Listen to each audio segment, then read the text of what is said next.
question of disobedience, I would just remind you that American history is full of examples of disobedience, right? It's born out of disobedience. I mean, a revolution, the women have the right to vote because they disobeyed the law and demanded the right to vote in its citizens. De facto segregation ended because people violated the law and obeyed a higher law. And I think it's going to come to that, actually, in this war. I think that it's going to take that, and I think that it is going to happen.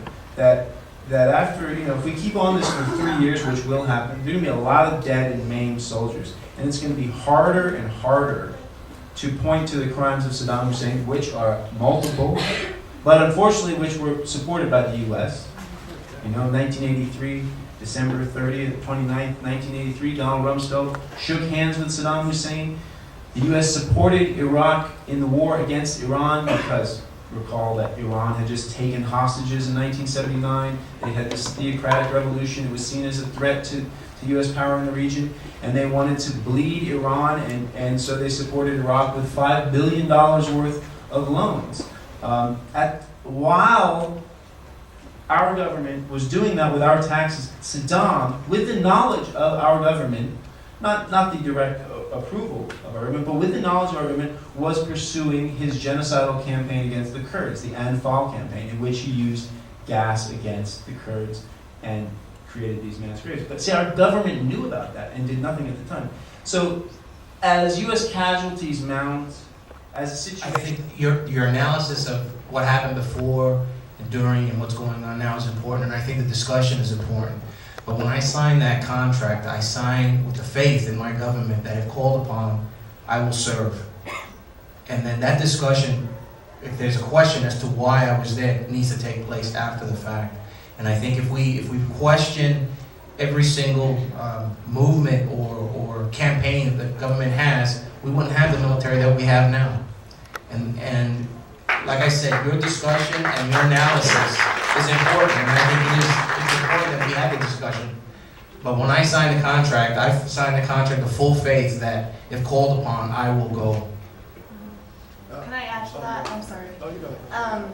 I think obligation might be the wrong word. It's when you join the military, there's a representative from each of the armed forces, minus the Coast Guard here at this table.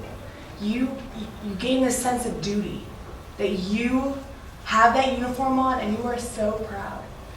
And I think a sense of duty is a better word than an obligation. You sign a contract, yes, and everyone who does sign a contract understands the circumstances that they might go to war. I might go to war. I went to war.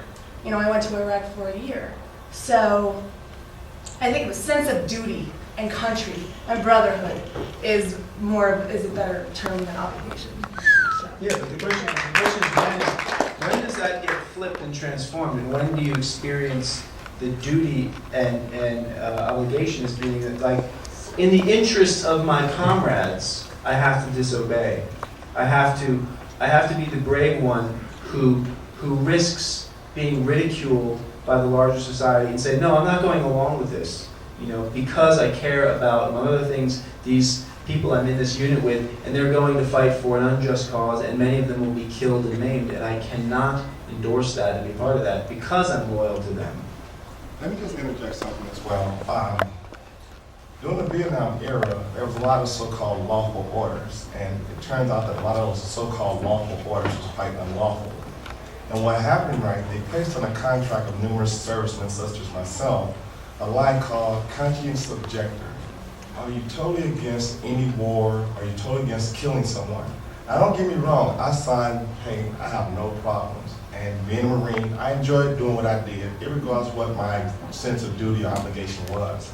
But you have to realize and say to yourself that I'm looking at it and I guess I'm reflecting upon my history as a Marine. Now, if I was in the Marine Corps, if my staff sergeant, my gunny say, hey, let's kick ass and take name, I'm not questioning that. But the point being is that there's numerous veterans such as myself feel somewhat, I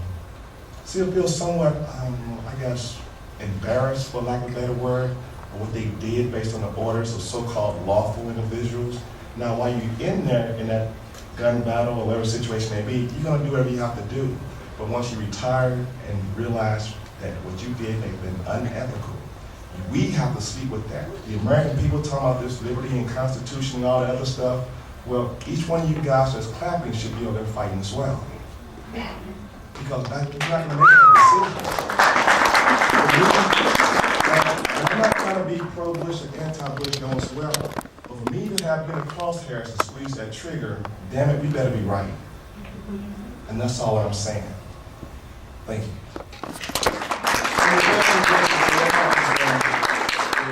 And that's the question that we're all confronting now as the situation spirals out of control, as each promise they give us falls flat. First it was transition of authority, that'll end the war, everything will be better, didn't happen. Constitution, that's going to end the war, it's not going to end the war. Nothing's getting better. Apparently the project was not right, I would submit, I have submitted to you for your consideration tonight, that possibility, that it's been a lie and it's about pursuing domination of the planet and the direct profit of Bush-connected firms. And so this is the question. If that's true, you don't have to believe it, but if that's true, then that poses a set of very difficult questions of how does one maintain a sense of duty and loyalty to the principles that your country so supposedly stands for while bucking the entire system, you know? Which does, among other things, I think that, you know, one of the most powerful things beyond jail is ridicule. The idea that underneath it, if you disobey, you're a coward, you know, or that you don't care about other people. And people who do disobey and are going to disobey have to stand up against all that. And that's all. I just wanted to begin a discussion with that, because I think it's never ever discussed, this notion of like, of duty and how we articulate duty. Why is the duty to the contract? Why is the duty not to the interests of the nation, not as defined by the Bush administration, but as defined by the majority of people in this country? So anyway, but it's just a question. I appreciate your answers. I found them enlightening. So I think at our level as individuals in the military, it's beyond us. I think we all need to be together and shout out in one voice. And we need to have the backing of our congresspeople and our senators. And otherwise, I have future plans, and I want to have a wonderful life. And if I were to not do what is in my contract, then I think my future would be destroyed, my reputation. And so as an individual, I'm not going to be able to stand up and say, this war is wrong, because who am I? All of us need to do it together if we're going to do it. And we need to have the backing of our congresspeople and our senators. So maybe we should address this question of duty. And the rest of the world sees this war in much more in the way that I've laid it out tonight, that it was based on lies and that it's about the accumulation of political power for the U.S. state and economic power for U.S. corporations. And they also see it beyond that, they see it as just tremendously dangerous and reckless and misguided, and that it has no clear ending, and that the threats of instability are much greater than they were before the war. That the threat of terrorism is much greater than it was before the war. This is how the Brits see it. They see, not all Brits, but many Brits see the bombings in the London subway several months ago as a direct result of the British participation in Iraq. The Spaniards who left see the bombing of the Madrid, Spain as being a direct result of this war. So a lot of the world is very worried. They're scared for their own safety. And they're angry at the U.S. for having started this. And they feel that they're going to have to pay the price. I saw John McCain on television on the Charlie Rose show a couple nights ago, and he was covering the election in Afghanistan as being a success, and we need to get Iraq going in that same direction as Afghanistan. Do you see that election as being successful? And if you do, to what degree? And like who's in power? From what I could read, it seems like drug wars have a lot of power in Afghanistan. Yeah, the elections in Afghanistan are very different from the elections in Iraq. They're nowhere near as legitimate. The situation in Afghanistan is, that many of these, it's a very multi-ethnic society. still very underdeveloped, very tribal in its political organization. And there have been for 20, 30 years these local leaders, the traditional local leaders who fought against the Soviets, in many cases worked with the Soviets when the Soviets used the same methodology that the US used in its war, which is to just buy off the local leadership and say, we'll give you money if you don't attack us. And they're like, okay. And then when the Taliban came along, these local leaders did the same thing. Now that there's been elections, these are the people, by and large, who are in the new Afghan parliament. There's been block voting, massive fraud, and in many cases, no real competition at the local level. These villages are, arranged in hierarchical structures of allegiance to these warlords, and so it's obvious that those warlords will be elected. So thus you have people like the guy who was a Taliban commander, who was the Taliban commander, who led the destruction of those large Buddhist statues. That Afghanistan was a Buddhist society before the advent of Islam, and so there was ancient Buddhist statues, huge Buddhas, and the Taliban, being Sunni fundamentalists, thought this was idolatry, and so this guy destroyed these beautiful artifacts of human history. He's now in the new government. The actions of our government, especially when we have been deceived, is ludicrous. Not the rapper, but actually ludicrous. You say yourself right that, let me give you a brief history. And saying, I'm not playing the devil dog, love you to death. But knowing information, I was in the first Gulf War as well. I did a lot of things that I'm not proud of. But knowing the information after the fact, I felt deceived if I was in the second campaign. Now, you and I both know this, and you know this as well, that as a devil dog, we kick ass and take names. You point in direction, we're going to follow those orders unconditionally. But once those orders have been somewhat based on deception, based on deceit, for ill-gotten gain, just to interject what you were saying about Halliburton, that was a no-bid contract of billions of dollars. No other corporation could compete against Halliburton. Halliburton got this money given to them, no other corporation competing for that same work. So when you say to yourself that as a Marine, yes, if I was in that situation, you damn skip, it's either me or you, and I'm gonna do what I'm exactly told. But after the fact, have an opportunity to reflect upon this here, I wouldn't feel good about killing people that should not have been killed in the first place.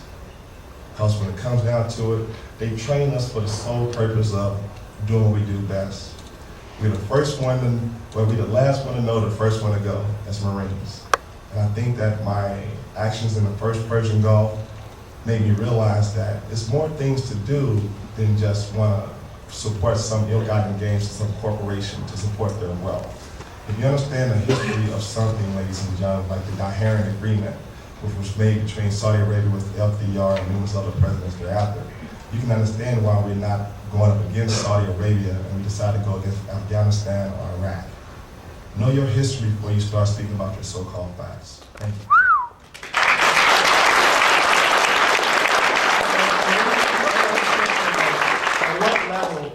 And with the media, government officials of the United States. Certainly embedded in the media. Now my question is, one of the underreported issues that goes with the military and the occupation is the use of depleted uranium in this engagement. And as you are aware, I'm sure, depleted uranium is poisoning our young soldiers, women and men of our country, and as well Iraqi people, and as well it's poisoning the earth. So I was wondering if you could enlighten the crowd a little today about what your experience and knowledge with depleted uranium is. Well, I hope that my experience with my exposure to depleted uranium has been minimal to nothing at all. But depleted uranium is very hard, and you guys presumably know this. It's used in armor-piercing munitions and also in armor. And it's usually very inert. It has background radiation that's higher than most substances, and that's probably a bit dangerous. But the real danger is when it is vaporized, when a vehicle that has DU armor gets hit, and there's that moment of vaporization, and then depleted uranium, being very heavy, stays fairly locally around the vehicle. But yeah, it's most likely one of the many sources behind the Gulf War syndrome, the kind of immune breakdown, the breakdown of the immune systems of many veterans from the first Gulf War. Presumably other ingredients in creating Gulf War syndrome or experimental vaccines that many soldiers were given, and a whole cocktail of things. But clearly, some of that has to do with exposure to depleted uranium, which once it's vaporized is breathed as dust and then lodges in the body, and sometimes resides there for years doing nothing, and sometimes starts destroying the victim in all sorts of ways. And my understanding is that depleted uranium is so thoroughly integrated into the U.S. arsenal that it would be impossible to remove it. It could be phased out over possibly a generation as these vehicles are replaced. They started now not using it. But it's so thoroughly part of the arsenal that it would be impossible, even if they did have a program, to address it to do that. And what impact has this had, like, on the citizens, or more importantly, the children of Iraq? Yeah, there's leukemia rates in Iraq have gone up multiple fold since the first Gulf War, and have soared even in the last years of the occupation.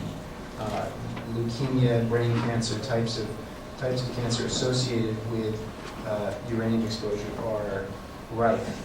I haven't done a lot of research into this. Anyone can find out about this on the web, because there are a number of journalists and veterans who have done a lot of work on this. But yeah, that's one of the things in not only Iraq, but in former Yugoslavia and Afghanistan, problems and legacies of U.S. intervention that will be there for tens of thousands of years. Yeah, I'm going to invite Dr. Brent now if he wants to make any closing remarks. All right, well, basically I would just say that it's been a pleasure to be